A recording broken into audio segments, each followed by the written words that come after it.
Fighting multiple battles is making you physically and mentally sick. I run into all the time, really, neurodiverse couples who fight every battle that comes down the pike. Neurodiverse couples are notorious for just piling a bunch of disputes on the table without categorizing, prioritizing.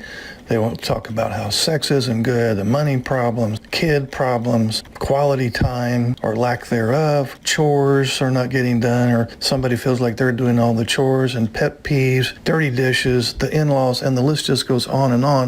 And they're both just chasing their tails, quite honestly. And the problem with that is, if you are not judicious about which battles to fight and you just fight everything, then you become toxic to one another.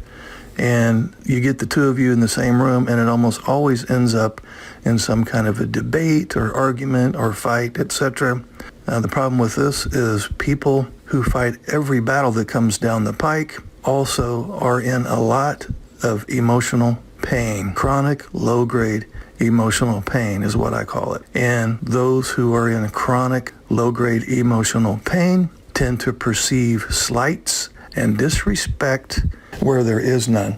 And if they are always on the alert for any sign of disrespect or lack of cooperation or a personal insult or being controlled by the other person, etc., they're going to be much more willing to continue to fight every battle that comes down the pike. So over time, they're fighting more and more battles, thus increasing the emotional pain, and you're in this cycle.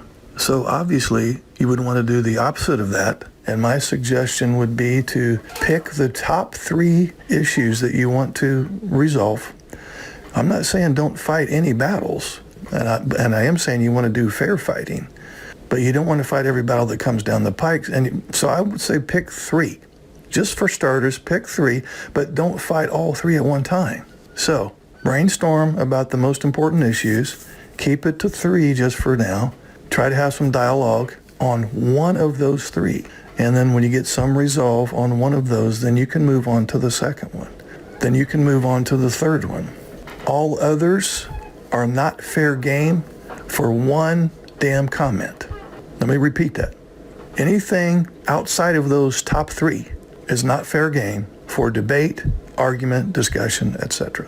Pick your battles carefully.